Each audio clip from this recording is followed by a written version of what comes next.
Hello. Hello, कैसे सभी लोग। आज हम लोग बहुत ही इम्पोर्टेंट टॉपिक के बारे में बात करने वाले हैं, जो कि आप लोगों को पता रहेगा दिसंबर में भी एग्जाम आने वाला फर्स्ट ईयर का। तो उसके लिए हम लोग क्या करेंगे, थोड़ा सा कुछ देख लेते हैं कि क्या क्या चीज़ें इम्पोर्टेंट है, क्या क्या चीज़ें आ सकती हैं एग्जाम के लिए। तो उसके लिए थोड़ा प्रिपरेशन रहेगा तो अच्छा रहेगा। तो देखो, दिसंबर में एग्जाम रहेगा तो कॉग्नोसी का जो हमारा कुछ जो क्वेश्चंस है उसको हम लोग थोड़ा प्रिपेयर कर लेते हैं, तो आप लोग को एग्जाम में थोड़ा हेल्पफुल हो जाएगा। तो इसके लिए कुछ मैंने सेलेक्ट किया है, 10 से 12 कुछ क्वेश्चंस रहेंगे, तो उसको हम लोग थोड़ा डिस्कस कर लेते हैं, देख लेते हैं। तो मैंने टोटल जो निकाले क्वेश्चंस उन सब के बारे में मैं थोड़ा सा आपको हिंट देते जाऊंगा और आपसे थोड़ा उसके बारे में डिस्क्राइब करते जाऊंगा, तो आपको एग्जाम में हेल्प हो जाएगा। क्लियर। तो आप इसके भी यहाँ पे थोड़ा पढ़ सकते हैं, इतना ही समझ लीजिए कि जितना मैंने इधर आप मैं बताऊंगा आपको, तो ये आपको एग्जाम में बहुत ज़्यादा हेल्पफुल हो जाएगा, क्योंकि चांसेस रहेगा कि मेरा मोस्ट ऑफ जो टॉपिक रहेगा इसमें मैं कवर कर दूंगा, तो आपको एग्जाम में बहुत हेल्पफुल हो जाएगा। तो चलिए देखते हैं। तो देखो, इसके बाद और भी कुछ सेशंस होते रहेंगे जिसमें कुछ इम्पोर्टेंट, जैसे कुछ क्या क्या इम्पोर्टेंट आ सकते हैं जो एमसीक्यू की। पहले तो जो अभी से नया सिलेबस चेंज हुआ, तो इसके लिए ये चांसेस है कि अगर जितना हमको एमसीक्यू अगर आता रहेगा, तो जो पास होने का चांसेस है वो ज़्यादा बढ़ जाएगा। क्योंकि पहले एमसीक्यू नहीं था, 20 मार्क्स का अगर एमसीक्यू आ जाता है, तो उसमें से अगर आपका 10 to 15 अगर सही होता है, तो आपको पूरा प्लस पॉइंट हो जाएगा, 10 to 15 क्वेश्चन आपको मिल जाएगा, 10 to 15 एंड का मार्क्स पूरा मिल जाएगा, तो जिसमें बहुत ज़्यादा आपको हेल्पफुल हो जाएगा। क्लियर। तो चलो स्टार्ट करते हैं। स्टार्ट करने से पहले चलो देख लेते हैं हम लोग। देखो, फार्माकोग्नोसी के बारे में हम लोग बात करेंगे। फार्माकोग्नोसी का जो क्वेश्चन पेपर उसके बारे में डिस्कस करेंगे हम लोग। तो जो हमारा पहला क्वेश्चन है उस पे हम लोग बात कर लेते हैं। हमारा पहला क्वेश्चन है, describe various systems of classification of drug of natural origin with examples. हम लोगों ने देखा था नेचुरल ड्रग के बारे में कि जो हमको, देखो, दो चीजें इसमें आती है। एक तो होता है हम लोगों ने बात किया था इसमें से देखो, सबसे पहला जो है, सबसे पहला जो चैप्टर ये है, उसी में से ये पूछता है, उसी में से ये चीज पूछता है। तो इसमें पहली चीजें आपको ये लिखनी जरूरी है कि जो क्लासिफिकेशन है, जो क्लासिफिकेशन है वो जो क्लासिफिकेशन है वो लिखना है। सेकेंड, उसके साथ में आपको एग्जाम्पल बहुत जरूरी है। अगर आप एग्जाम्पल नहीं देंगे, तो इतना पूरा क्लासिफिकेशन लिखने का कुछ भी आपका मतलब नहीं होगा, अगर आप लास्ट में एग्जाम्पल नहीं डालते हैं तो। क्लियर। तो एग्जाम्पल का ये ध्यान देते हुए, एग्जाम्पल को ध्यान देते हुए आप इसको अगर करेंगे, क्लासिफिकेशन लिखेंगे। क्लासिफिकेशन एकदम सिंपल है, क्लासिफिकेशन सिंपल है।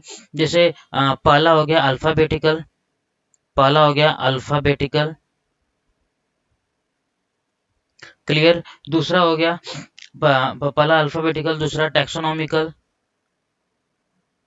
टैक्सोनॉमिकल। ये जो पूरा हम लोगों ने पूरा चार्ट देखा था, पूरा हम लोगों ने देखा था, तो आपको एग्जाम्पल लिखना बहुत जरूरी है। आपको एग्जाम्पल लिखना जरूरी है। एग्जाम्पल के साथ में आपको एडवांटेज और डिसएडवांटेज,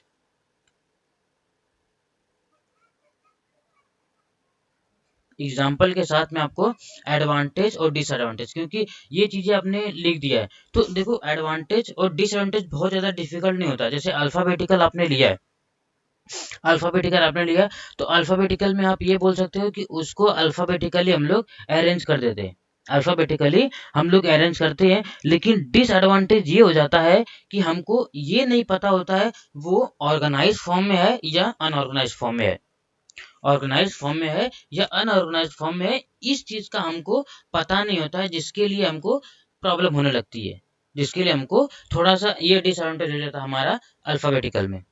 फिर अगर टैक्सोनॉमिकल की बात किया जाए, तो टैक्सोनॉमिकल में एडवांटेज ये हो जाता है कि हमको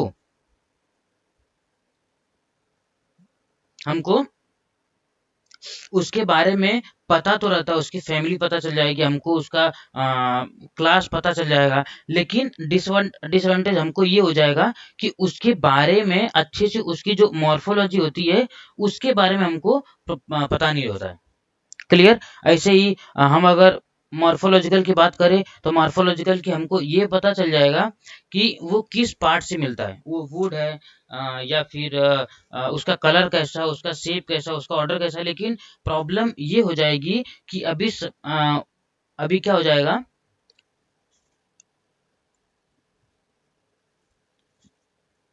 हमको दिख तो रहा है कैसा कलर है, कैसा ऑर्डर है, लेकिन ऑर्डर और कलर के बिहाफ पे हमको उसका फार्माकोलॉजिकल एक्शन कैसा है, हमको वो नहीं पता चलेगा।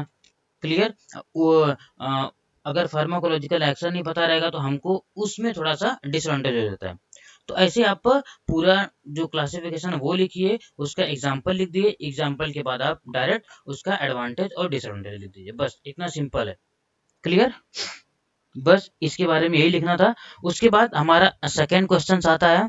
सेकंड क्वेश्चन ये है कि उसका जो आइडेंटिफिकेशन टेस्ट है, क्योंकि आइडेंटिफिकेशन टेस्ट है ना बहुत ही ज़्यादा इंपॉर्टेंट होता है, क्योंकि आइडेंटिफिकेशन टेस्ट जब आप प्रैक्टिकल करते होंगे तो प्रैक्टिकल में भी आपको पूरा डिटेल में बताया जाता है। क्लियर?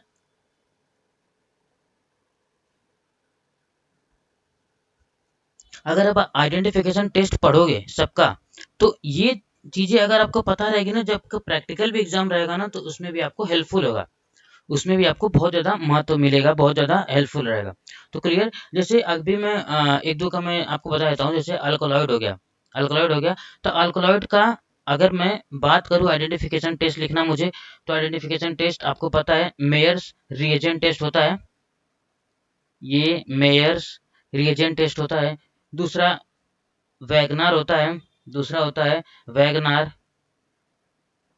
क्लियर? उसके बाद ड्रैगन ड्रॉफ, ये तीनों जो होता है, ड्रैगन ड्रॉफ, ये जो तीनों टेस्ट होता है ये बहुत इंपॉर्टेंट टेस्ट होता है।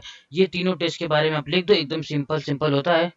अगर मेयर की बात करो तो ड्रग ले लो, पोटेशियम मर्क्यूरिक आयोडाइड ले लो, उसके बाद उसमें पेल येलो कलर अगर का प्रेसिपिटेशन आता है तो मेयर हो जाता है। क्लियर? उसके बाद अगर मैं दूसरा ग्लाइकोसाइड की बात करूं, तो ग्लाइकोसाइड का एकदम जो ज़्यादा आपको किलर किलानी टेस्ट पता रहेगा, किलर किलानी टेस्ट है, किलर किलानी। क्लियर? क्लियर किलानी के बाद लीगल टेस्ट होता है, लीगल टेस्ट। क्लियर?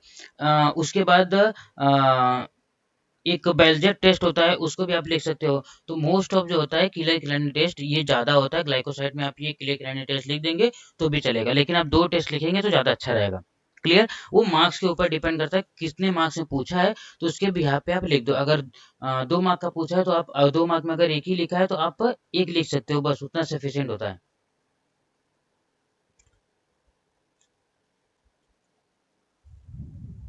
क्लियर? उसके बाद आता है टेनिन्स।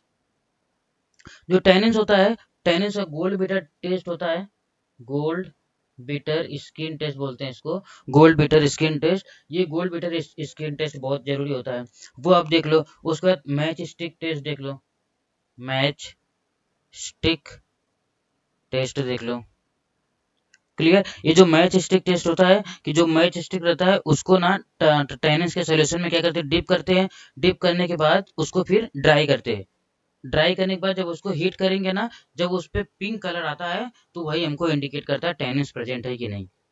क्लियर? ऐसे वोलेटाइल ऑयल्स है, तो वोलेटाइल ऑयल्स का पता ही है आपको। आइडेंटिफिकेशन टेस्ट, आइडेंटिफिकेशन टेस्ट उसका थोड़ा सा होता है उसमें, जैसे फ़िल्टर पेपर लेंगे, फ़िल्टर पेपर के ऊपर कुछ क्या करेंगे, कुछ स्पॉट्स आएगा, कुछ स्पॉट्स एकदम ऐसा एकदम ना के बराबर एकदम स्पॉट आएगा।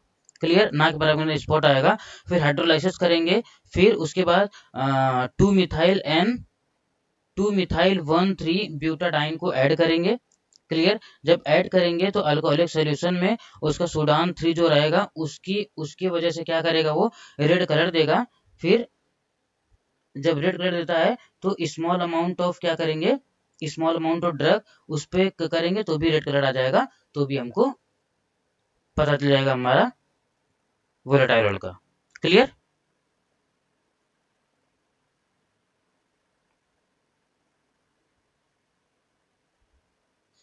क्लियर? ऐसे 4 इसका टेस्ट होता है। तो आप वोलेटाइल ऑयल बहुत ज़्यादा पूछता नहीं है। आप प्रिपरेशन करो तो मेयर्स रिएजेंट, उसके बाद Wagner, Dragendorff, Keller Kiliani, इसमें जो लीगल भी देख लो, गोल्ड बीटर और skin test, sorry gold beater skin test और मैजिस्टिक्स। क्लियर? ये थोड़ा पूछता है। उसमें से अगर वोलेटाइल ऑयल का और अगर देखना है तो आप इतना समझ लो, इतना सिंपल है कि स्मॉल अमाउंट ऑफ ड्रग ले लो, फिर टिंचर डाल दो, अल्काना का टिंचर डाल दो, फिर वो हमको कलर देगा रेड। अगर रेड कलर दे रहा है तो वोलेटाइल ऑयल प्रेजेंट है। क्लियर? फिर उसके बाद या फिर अल्कोहलिक ड्रग ले लो, फिर अल्कोहलिक सोल्यूशन ले लो, उसके बाद सुडान 3 ऐड कर दो, अगर उसके बाद भी रेड कलर देता है तो भी हो जाता है। क्लियर? ये हमारा सेकंड क्वेश्चन हो गया। थर्ड क्वेश्चन की बात किया जाए तो ड्रग अडल्ट्रेशन के बारे में, ये देखो ये जो क्वेश्चन आता है ना, इसमें से जो अल्कोलॉइड्स होता है मोस्ट इंपॉर्टेंट क्वेश्चन होता है, मोस्ट आस्किंग क्वेश्चन होता है इसमें से। उसके बाद सेकंड जो हमारा बनता है, सेकंड जो हमारा बनता है ड्रग अडल्ट्रेशन। अडल्ट्रेशन तो आप ये समझ लो, अगर आपको कॉग्नोसी पढ़ना है तो ड्रग अडल्ट्रेशन आपको पढ़ के ही जाना है। विदाउट ड्रग अडल्ट्रेशन पढ़े आपका कॉग्नोसी क्लियर नहीं होगा। क्लियर? तो उसके बाद देखो जो ड्रग अडल्ट्रेशन है, इसमें से आपको इवेल्युएशन अलग से पूछेगा और ड्रग अडल्ट्रेशन अलग से पूछेगा। तो ड्रग अडल्ट्रेशन में देखो दो चीजें होती है, उसमें से आप ये चीजें बता सकते हो। एक देखो ऑर्गेनाइज्ड होता है, एक होता है ऑर्गेनाइज्ड, और सेकेंड होता है अनऑर्गेनाइज्ड। क्लियर? तो इसमें से ना देखो ये दो तो होता है, या तो ऑर्गेनाइज्ड फॉर्म लिया गया है या तो अनऑर्गेनाइज्ड फॉर्म लिया गया है। ये पहला क्वेश्चन हो गया। सेकंड क्वेश्चन ये देखो दो दो मार्क्स से क्वेश्चन पूछता है, वो define organised and unorganised, organised and unorganised पूछता है। उसके साथ में ये अगर पूछ दिया, उसके साथ में आप एग्जांपल लिख दो तो आपको पूरा मार्क्स मिल जाएगा, क्योंकि मोस्ट आस्किंग क्वेश्चन रहता है। तो ऑर्गेनाइज्ड और अनऑर्गेनाइज्ड देखो, ऑर्गेनाइज्ड और अनऑर्गेनाइज्ड का मतलब ये होता है, ऑर्गेनाइज्ड ये होता है एक पेड़ है, पेड़ के ऊपर, पेड़ के ऊपर अगर मैं लीफ को ले ले रहा हूँ, लीफ को लिया, उसके रूट को लिया, या तो फिर उसके कुछ और भी अगर मैं उसके पार्ट को लेता हूँ, लेने के बाद अगर मैं उसको डायरेक्ट यूज में लेता हूँ तो अनऑर्गेनाइज्ड हो गया। उसके बाद अगर मैं उसका जूस बना देता हूँ, किसी और काम में लाके फिर उसको यूज करता हूँ, उसको हो गया अनऑर्गेनाइज्ड फॉर्म। जो गम में सब निकलता है ना, वो अनऑर्गेनाइज होता है। तो ड्रग इवोल्यूशन आप पूरा अच्छे से लिख दो कि कौन सा इंटेंशनली होता है, कौन सा अनइंटेंशनली होता है, इसके बारे में आप पूरा अच्छे से लिख दो। क्लियर? इंटेंशनली क्या होता है, अनइंटेंशनली क्या होता है, ये दोनों के बारे में लिखो। लिखने के बाद फिर इवोल्यूशन आप लिख दो। इवोल्यूशन में क्या क्या इवोल्यूशन होता है, जैसे फिजिकल होता है, फिर उसके बाद केमिकल होता है, फिजिकल होता है, केमिकल होता है, माइक्रोस्कोपिकल होता है, बायोलॉजिकल होता है। ये सब कंप्लीट आप उसके बारे में इवोल्यूशन लिख सकते हो। क्लियर? इवोल्यूशन अलग पूछेगा और ड्रग अडल्ट्रेशन अलग पूछेगा। ड्रग अडल्ट्रेशन पूछा, ड्रग अडल्ट्रेशन उसके बाद इवोल्यूशन अलग पूछेगा। तो मोस्ट ऑफ जो रहता है, तो इसलिए दोनों को अच्छे से एकदम डिटेल में पढ़ लो। तो दोनों बहुत ज़्यादा इंपॉर्टेंट होता है, क्योंकि इवोल्यूशन अगर आप पढ़ लोगे तो आपको कॉग्नोसी का जब प्रैक्टिकल एग्जाम रहेगा तो उसमें भी हेल्पफुल रहेगा। क्लियर? उसके बाद हम लोग देखते हैं फोर्थ वन हमारा जो क्वेश्चन है, right biological source, chemical constituents and uses of the following drugs. देखो क्या होता है ना कि इसमें देखो ऐसे तो नाम लिख दिया, लेकिन कभी कभी क्या पूछता है ना कि जैसे लिख देगा कि right any two drug of laxative. Clear? Laxative के एनी टू ड्रग के बारे में लिखना रहेगा आपको। ये क्या लिखना रहेगा, biological source, chemical constituents and uses. तो इसके बारे में आपको लिखना रहेगा। तो इसके लिए आप प्रिपेयर होके जाओ, आपको क्या क्या चीजें पूछ सकते हैं, क्या क्या चीजें नहीं पूछ सकते हैं। आप ना एक बार सिलेबस कॉपी जो आपको मिला हुआ है, उस सिलेबस कॉपी को आप अच्छे से देख लो, कौन से चैप्टर्स में कौन सा ड्रग है। तो क्योंकि अगर आपको चैप्टर का नाम अगर अच्छे से पता चल जाएगा ना, तो आप उसके बिहाफ पे यूजेस जो है वो लिख सकते हो। क्योंकि एक जो यूजेस रहेगा, अगर लैक्सेटिव है तो अगर लैक्सेटिव आपको पता है जैसे सेन्ना है लैक्सेटिव आता है, तो आप इतना कम से कम ये क्लैरिफाई कर सकते हो कि लैक्सेटिव में सेन्ना है तो मतलब पहला एक यूजेस होगा लैक्सेटिव, पहला यूजेस हो गया लैक्सेटिव। दूसरा ये लिख सकते हो कि डाइजेशन में हेल्प होता है। क्लियर? ऐसे आप उसको ना बना सकते हो। ऐसे आप बना सकते हो कि इन्फ्लेमेशन जो इंटेस्टाइन में होता है उससे भी प्रिवेंट कर सकता है। तो ये सब चीजें आप कैसा बना सकते हो उस चीज को, अगर आपको चैप्टर वाइज पता रहेगा तो। क्लियर। तो इसमें जैसे लिक्विड है, तो लिक्विड का बायोलॉजिकल सोर्स पूछ दिया, तो आप बायोलॉजिकल सोर्स आपको पता ही है। सिनोनिम अगर देखो सिनोनिम पूछे या ना पूछे, आप सिनोनिम अगर लिख दोगे ना तो एक एडेड हो जाता है कि चलो ठीक है, लड़की को मतलब पता है, स्टूडेंट को मतलब पता है, तो उसके बारे में थोड़ा सा ना आप जब जो जो चेक करता है ना वो अच्छे से थोड़ा इम्प्रेशन आपका जाएगा। क्लियर।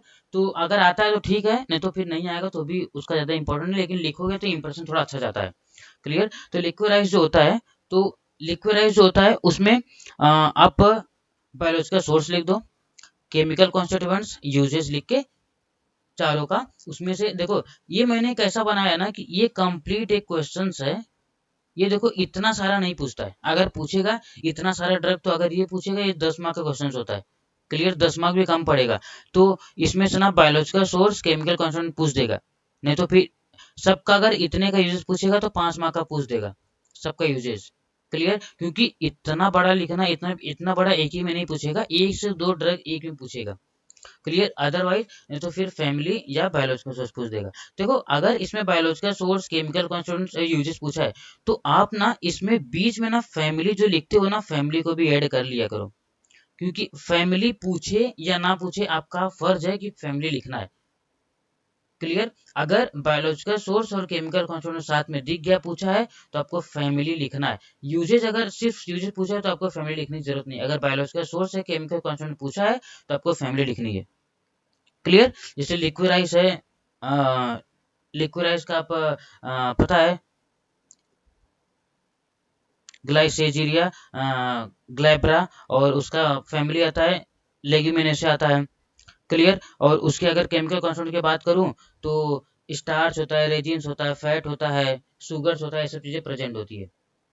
क्लियर। और इसके बाद बायोलॉजिकल सोर्स इसका भी देख लो, बायोलॉजिकल सोर्स सन्ना का केसिया अगोस्टिफोलिया, फैमिली लेग्यूमिनेसे।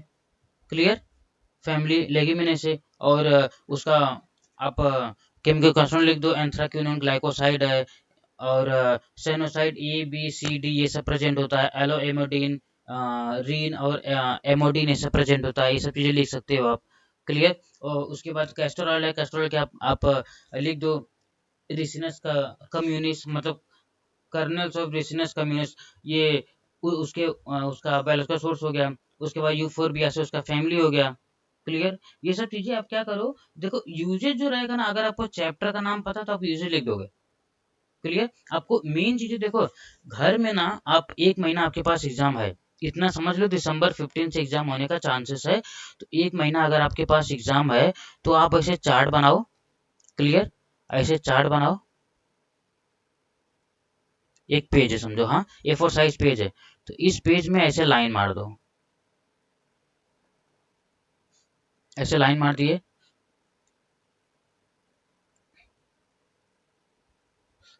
ऐसे ये आपके लाइन मार दिए हो। अब देखो क्या करो, सबसे पहले इधर आगे आप, मैं एक लाइन और मारता हूँ इधर, इधर ना, इधर सबसे पहले ऊपर लिख दो ड्रग, इधर ड्रग लिख दो, उसके बाद बायोलॉजिकल सोर्स लिख दो, उसके बाद फैमिली, उसके बाद सीसी, क्योंकि यूजेस तो लिख दोगे। तो ड्रग जैसे सन्ना है, जैसे सन्ना है, सन्ना है, सन्ना का आप इधर बाजू में इसका क्या लिख दो आप, सन्ना का बाजू में आप लिख दो पहले इसका बायोलॉजिकल सोर्स, केसिया अगस्टिफोलिया, केसिया ऑगस्टिफोलिया। क्लियर। उसके बाद फैमिली लेगिमिनोसे, और केमिकल कंट्रोल अगर आप इतना पढ़े हो तो आप ग्लाइकोसाइड। क्लियर। फिर सेनोसाइड लिख दो, फिर एलोय लिख दो, फिर एमोडिन लिख दो, ये सब चीज आप देखो, इतने में आपका पूरा एक ड्रग हो गया। सेन्ना, केसिया एगस्टिफोलिया, लेगिमिनोसे, ग्लाइकोसाइड, एलो एमोडिन, उसके बाद ग्लाइकोसाइड ए बी सी ऐसा आप लिख सकते हो। क्लियर। क्लियर। उसके बाद लिख सकते हो, उसके बाद एक आध ड्रग और ऐसे लिखना है तो ऐसा आप नीचे लिख सकते हो, जैसे उसके बाद अभी देखो ये ओपीएम है, ओपीएम को आप ओपीएम ड्रग लिख लो। क्लियर, ओपीएम ड्रग लिख लिए। ओपीएम के बाद फिर इसका बायोलॉजिकल सोर्स लिखो, पापावर सोमनीफेरम, पापावर सोमनीफेरम। उसके बाद फैमिली पापावर से, पापावर से। उसके बाद इसका chemical constituent codeine, morphine, codeine, morphine, ये सब चीजें आप लिख सकते हो। एसिटिक एसिड हो गया, प्रोटीन्स हो गया, कुछ शुगर्स मॉलिक्यूल्स प्रेजेंट होते हैं, ये सब चीजें आप लिख लो। देखो इतना, एक अगर पेज लिखोगे ना, उसमें से हर एक लाइन, एक पेज में आप आराम से 20 से 30 ड्रग बनाओ, 20 से 30 ड्रग बनाओ, 2 पेज से स्टिक कर दो, सुबह शाम देख लो, आपको रिवाइज रहेगा। क्लियर, अगर ड्रग आपको याद है ना, तो कुछ भी हो आप कॉग्नोसी ऐसे पास कर लोगे। क्लियर, उसके बाद फिफ्थ अगर हम लोग देखते हैं, तो इसमें देखो क्या लिखा है, बायोलॉजिकल सोर्स लिखा है, chemical constituents and uses. Biological source के सेम वही चीज लिखना है। इसमें रोल्फिया हो गया, जिंजर हो गया, सिंकोना हो गया, नक्स वोमिका हो गई। क्लियर, रोल्फिया हो गया, देखो रोल्फिया सरपेंटिना हो गया, उसका बायोलॉजिकल सोर्स हो गया, उसका फैमिली एपोसाइनेसे हो गया। क्लियर, उसके बाद जिंजर है, जिंजर ऑफिसिनाइलिस हो गया, जिंजीबरस उसकी फैमिली हो गई। क्लियर, क्लियर, सिंकोना काली साया, देखो जो सिंकोना होता है, सिंकोना बहुत ही ज्यादा पूछता है, तो सिंकोना देखो चार, तीन देखो ये होता है, तीन इसका होता है बायोलॉजिकल सोर्स। पहला होता है सिंकोना ऑफिसिनाइलिस, सिंकोना ऑफिसिनाइलिस, सिंकोना सक्सीरुब्रा, सक्सीरुब्रा, सिंकोना काली साया। क्लियर, ये तीन इसका सिनोनिम होता है, बायोलॉजिकल सोर्स होता है, तो उसको आप लिख दो। क्लियर, उसके बाद उसका फैमिली है, फैमिली रूबिया से लिख दो। फिर नक्स वोमिका है, तो स्ट्राइकोनस, स्ट्राइकोनस नक्स वोमिका। क्लियर, और उसका फैमिली हो गया लोगानिया से। क्लियर, सिंपल है, सिंपल है, ये सब ड्रग जो है आप अच्छे से देख लो। उसके बाद write the biological source, chemical constituents and uses of the following drug. फिर से वही चीज पूछ लिया, तो उसमें अलोय हो गया, असाफोटिडा हो गया, ब्लैक पेपर हो गया, इपेकुआना हो गया, और कैटेचू हो गया। इपेकुआना और कैटेचू, कैटेचू देखो दो दो होता है, एक पेल कैटेचू होता है, एक ब्लैक कैटेचू होता है, तो उसके बारे में आप लिख दो। तो उसमें कैटेचू के बारे में सिर्फ लिखोगे, जो वाइल्ड कैटेचू है उसके बारे में लिखोगे तो भी सही है। Clear, biological source, chemical constituent और यूजेस फॉलोइंग ड्रग्स। देखो इसके बाद देखो, ये देखो कुछ ऐसे ड्रग्स हैं जिसका सिर्फ यूजेज लिखना है, जिसका कि सिर्फ यूजेज लिखना है, तो उसको हम लोग थोड़ा सा देख लेते हैं। देखो आप ना कुछ कुछ ड्रग लो, जैसे एंटी ट्यूमर मैंने भी बोला था ना, जैसे लैक्सेटिव हो गया, लैक्सेटिव हो गया, फिर एंटी ट्यूमर हो गया, एंटी हाइपरटेंसिव ड्रग हो गया, जैसे drug acting on the CNS, ये सब कुछ ड्रग लो। दो से एक से दो, जैसे दो तीन ड्रग का पहले नाम लिख लो, एग्जाम्पल के लिए दो तीन ड्रग का नाम लिख लो। क्लियर, दो तीन ड्रग के नाम लिख लो, दो तीन ड्रग के एक्स वाई जेड नाम लिख लो। क्लियर, उसके बाद क्या करो, उसके बाद एक कोई ड्रग लो, उसके बारे में पूरा लिख दो, उसके बारे में पूरा लिख दो। तो देखो, अगर ऐसे पूछा है, अगर आपके पास टाइम, अगर सिंपल सा, अगर सिर्फ एक ड्रग के बारे में पूछा है, अगर सिर्फ एक ड्रग के बारे में पूछा है, तो आप उसमें बायोलॉजिकल सोर्स, सिनोनिम, ये सब सभी चीजें लिख दो, यूजेस थोड़ा बड़ा करके लिख दो। अगर दो तीन चीजें साथ में दिया हुआ है, सिर्फ उसका यूजेस पूछा है, तो आप सिर्फ उसका यूजेस लिख दो, बाकी सिर्फ सेम है, बाकी सब सेम है। क्लियर, उसमें और ज्यादा वो करने की जरूरत नहीं है। उसके बाद write a short note on two pharmaceutical aids. Two pharmaceutical aid जो होता है, जो हम ड्रग बनाते हैं, तो उस ड्रग बनाते टाइम जो फार्मास्यूटिकल एड जो हमको जो डालना पड़ता है अडल्ट ऐड करने के लिए, उसके बारे में हम लोग क्या करेंगे, बात करेंगे, उसके बारे में बात करेंगे क्या क्या होता है। क्लियर, उसके बाद आगे हमारा है इंजाइम। इंजाइम के बारे में जो जो क्या क्या चीज हम लोग यूज करते हैं वो देखो, दो चीजें होती हैं फार्मास्यूटिकल एड के लिए, मोस्टली एकदम यूज करते हैं। एक तो होता है हमारा, एक तो होता है हनी, क्योंकि स्वीटनर चाहिए हमको। देखो, जब भी फार्मास्यूटिकल एड के बारे में लिखो, तो पहले फार्मास्यूटिकल होता क्या है वो देखो। जैसे हम लोग टैबलेट बनाएंगे, तो उसमें फार्मास्यूटिकल एड चाहिए, सिरप बनाएंगे तो उसमें भी फार्मास्यूटिकल एड चाहिए। क्लियर। वो कैप्सूल बनाएंगे तो उसमें उसमें भी फार्मास्यूटिकल ऐड चाहिए। जब ऐड चाहिए फार्मास्यूटिकल ऐड, तो हम लोग क्या चीजें ऐड करते हैं उसके बारे में हम लोग लिखना पड़ता है। क्लियर। पहला एक हनी हो गया। दूसरा हमारा क्या हो जाएगा, एक स्टार्च होता है जो उसको क्या करते हैं कि स्टार्च अगर नहीं रहेगा तो उसका डाइजेशन जो रहेगा बरोबर से नहीं होगा, अच्छे से नहीं होगा, इसके लिए हमको स्टार्च की जरूरत पड़ती है। तो स्टार्च हो गया, ये सब चीजें जो हम लोग ऐड करते हैं। क्लियर। स्टार्च हो गया, ये सब चीजें हम लोग जो ऐड करने के लिए उसका शेल्फ लाइफ बढ़ाने के लिए हम लोग कुछ केमिकल्स पे कुछ यूज करते हैं, उसका शेल्फ लाइफ बढ़ जाए, उसको बोलते हैं फार्मास्यूटिकल एड्स। इंजाइम्स के बारे में बात किया जाए तो आपको मैंने इंजाइम, जब भी इंजाइम चैप्टर में पढ़ा रहा था उसमें पपाया का नाम मैंने अच्छे से आप लिया था। तो पपाया के अंदर बहुत ही अच्छा इंजाइम्स प्रेजेंट होता है, इसलिए हम लोग पपाया को ही लेते हैं। तो पहले आप इंजाइम लिख दो, इंजाइम का रोल क्या होता है। क्लियर। इंजाइम करता क्या है, और इंजाइम का यूज क्या होता है। उसके बाद फिर वो सब करने के बाद आप ड्रग के बारे में लिख दो। क्लियर। दो एग्जांपल लिखा है, दो एग्जांपल लिखा है तो उसमें एक पपाया लिख लो, उसके बाद दूसरा हमारा डियास्टेज लिख लो, दूसरा हमारा डियास्टेज लिख लो। क्लियर। इंजाइम चैप्टर में है तो आप वो अगर पता रहेगा तो आप फटाक से लिख दोगे। तो उसके बाद पपाया के बारे में थोड़ा लिख दो, और डियास्टेज देखो कभी भी अगर एग्जाम्पल भी पूछा ना करके ना, तो आप सिर्फ अगर कम मार्क्स का पूछा है, 2 मार्क्स का पूछा है, तब तो ठीक है, फार्मास्यूटिकल एड इंजाइम्स के बारे में लिख दो, यूजेज लिख दो, और उसका 2 एग्जाम्पल लिख दो। लेकिन 5 मार्क अगर पूछ दिया है तो आप एटलीस्ट क्या कर लिखो, उसके ज्यादा डिटेल्स मत जाओ, बस इतना लिख दो, उसका बायोलॉजिकल सोर्स, फैमिली, और केमिकल कंस्टिट्यूएंट्स और यूजेस, इतना करके लिख दो। 3 से 4 पॉइंट उसका यूजेज लिख दो, बस उतना बहुत है। उसके बाद आता है 9वां क्वेश्चन हमारा, right the biological source preparations of fibres cotton. देखो फाइबर कॉटन बहुत इंपॉर्टेंट होता है, क्योंकि इसका देखो कल्टीवेशन कलेक्शन पूछा जाता है, और कैसे प्रिपरेशन करते हैं वो भी चीजें पूछी जाती है। तो इसके लिए आपको पता होना जरूरी। देखो प्रिपरेशन जो था मैंने आपको अच्छे से बताया हुआ है। प्रिपरेशन का अगर आपको जाके वीडियोस देखना है, जाके वीडियो जो सिल्क और कॉटन जो है दोनों का वीडियो जाके आप देख सकते हो, उसको कैसे प्रिपेयर करते हैं, कैसे प्रिपेयर नहीं करते हैं। क्लियर। उसके बारे में फिर उसका यूज क्या होता है वो भी चीज आप लिख सकते हो। क्लियर। बायोलॉजिकल सोर्स, प्रिपरेशन और उसका यूज। क्लियर। ये कॉटन और सिल्क के बारे में मैंने ऑलरेडी पूरा वीडियो बनाया हुआ है, एक एक वीडियो सबके लिए सेपरेट सेपरेट है, कॉटन और सिल्क के लिए, जाके आप देख लीजिए। क्लियर। उसके बाद आता है right the complete pharmacognosy of following. देखो राइट द कंप्लीट फार्माकोग्नोसी अगर पूछ दिया तो आपको क्या करना पता है, उसके बारे में जितना आपको पता है उतना लिखिए, जितना आपको पता है उतना लिखिए। मेरा मतलब ये हो गया कि सबसे पहले तो आप सिनोनिम लिखो उसका। क्लियर। बायोलॉजिकल सोर्स लिखो, फैमिली लिखो, केमिकल कॉन्स्टिट्यूएंट्स, उसके बाद कल्टीवेशन कलेक्शन। क्लियर। उसके जियोग्राफिकल, जियोग्राफिकल, मॉर्फोलॉजी, और लास्ट में यूजेस।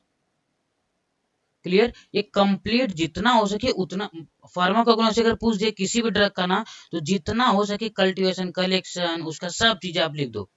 क्लियर। देखो एयरगट का तो आप भूलना मत, एयरगट का जो होता है ना, इसका ना साइकिल मैंने देखो अच्छे से बताया, एयरगट का लाइफ साइकिल, एयरगट का लाइफ साइकिल और कल्टीवेशन कलेक्शन मैंने वीडियो बनाया हुआ है, उसके बारे में जाके देखिए, बहुत ही जरूरी है, बहुत ही इंपॉर्टेंट है एयरगट का लाइफ साइकिल। अगर आप 10 साल का क्वेश्चन पेपर उठा के देखोगे तो उसमें एयरगट का लाइफ साइकिल, ये समझ लो 10 साल के क्वेश्चन पेपर अगर उठा लिए तो उसमें से 8 बार एयरगट का लाइफ साइकिल पूछा ही है, तो कितना इंपॉर्टेंट आप समझ सकते हो। तो इसके लिए उसके बारे में थोड़ा देख लेना आप। क्लियर। क्लियर। उसके बाद फेनल है, कोरिएंडर है, डिजिटाइलिस है, फिर अर्गट है, उसके बारे में आप कल्टीवेशन कलेक्शन लिख सकते हो। क्लियर। चलो अब देखो आगे आगे हमारा आता है, explain the term alkaloids and right in details about the properties, distribution and classification. Clear. इसके बारे में अल्कोलॉइड के बारे में मैंने वीडियो एकदम सेपरेट बनाया हुआ है, अल्कोलॉइड का अलग है, ग्लाइकोसाइड का अलग है, टैनिन्स का अलग है, तो जाके आप एक बार वीडियो देख लेंगे तो आपको ज़्यादा अच्छा लगेगा।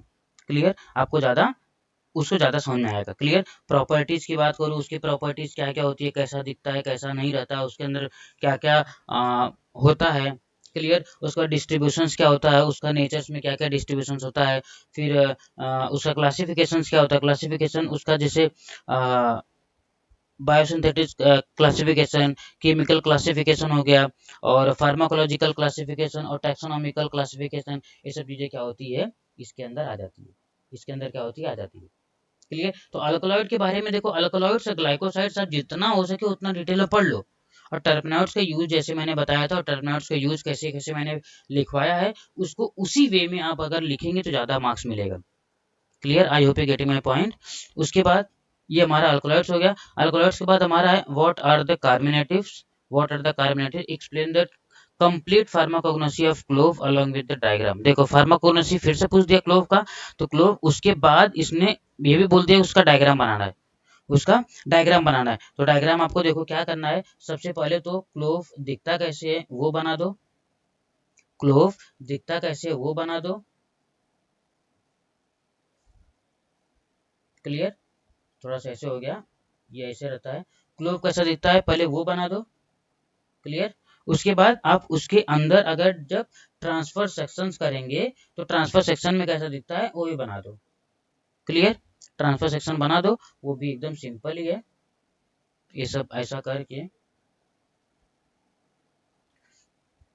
देखो, ज्यादा कुछ इसमें करने की जरूरत नहीं है। आप सिंपली देखो, आपका अगर लेबलिंग सही रहेगा ना तो डायग्राम ज्यादा मैटर नहीं करता है, तो आप लेबलिंग एकदम परफेक्ट रखिएगा बस। उसमें से आप एपिडेमिक्स डाल दो, ऑयल ग्लैंड, जैसे ये सब चीजें क्या हो गई, ये ऑयल ग्लैंड हो गई, ऑयल ग्लैंड हो गई। मैंने इसका प्रैक्टिकल भी करा दिया है। तो ऑयल ग्लैंड हो गया, कुछ जो फाइबर्स हो गया, क्यूटिकल्स हो गया, उस सब का नाम लिख दोगे बस काम खत्म हो गया। क्लियर। उसके बाद देखो, अभी देखो जो मैं बोल रहा था उस वही देखो क्वेश्चन पर ऐसे आया है कि व्हाट आर द एंटीटेसिव्स। एंटीटेसिव क्या होता है, मतलब जो खांसी लेते हैं तो जो बलगम को बाहर निकालता है उसी को बोलते हैं एंटीटेसिव, एंटीटेसिव ड्रग। फिर एंटीटेसिव पूछ दिया, फिर एंटीटेसिव के बाद आप क्या करो, उसका कुछ ड्रग जो है उसका नाम लिख दो। कौन कौन से ड्रग इस कैटेगरी में आते, कौन कौन से ड्रग इस कैटेगरी में आते हैं। जैसे हो गया एक टोलू बेल्सम हो गया, टोलू बेल्सम। क्लियर। उसके बाद कोडीन हो गया, कोडीन का कफ सिरप भी आता है। ओपीएम हो गया और वसाका, ओपीएम और वसाका, ये हो गया। तो इसके बारे में ज्यादा आपको लिखने की जरूरत नहीं है। सिंपल क्या लिख दो, सिंपल क्या लिख दो कि ज्यादा बहुत ज्यादा बड़ा नहीं। एक ये तो एंटीटेसिव होता ही है, एक तो एंटीटेसिव होता ही है। आप इसका बायोलॉजिकल सोर्स लिख दो, बायोलॉजिकल सोर्स, बायोलॉजिकल सोर्स के साथ में इसका फैमिली, इसका फैमिली, इसका सीसी लिख दो और यूज, बस खत्म। इसका भी दो ड्रग कोई कोडिन ले लो, या तो ओपीएम या तो वसाका। ये कोई दो ड्रग लिख के उसके बारे में पूरा डिटेल लिख दो, काम खत्म। क्लियर। अब देखो यूजेस सिर्फ लिखना है, सिर्फ यूजेस, बेलाडोना हो गया, गार्लिक हो गया, बीज वैक्स हो गया, इसबगोला हो गया, तो सबका क्या लिखना है, सिर्फ यूज लिखना है। तो बेलाडोना क्या होता है, बेलाडोना लेने के बाद क्या होता है, डिप्रेशन का काम करता है और स्पाजम का कंट्रोल करता है। क्लियर। स्वेट को, सलाइवा, गैस्ट्रिक जूस का जो सिक्रेशन होता है उसको रिड्यूस करता है। क्लियर। और क्या करते हैं कि यूरिनरी ट्रैक में अगर कुछ इन्फेक्शन रहेगा, स्पाजम्स रहता है, उसको भी ट्रीट करता है बेलाडोना। क्लियर। जो गार्लिक रहता है, गार्लिक हमारा क्या करता है कि जो जो सर्दी खांसी हो रहती है उसको भी ठीक करता है। क्लियर।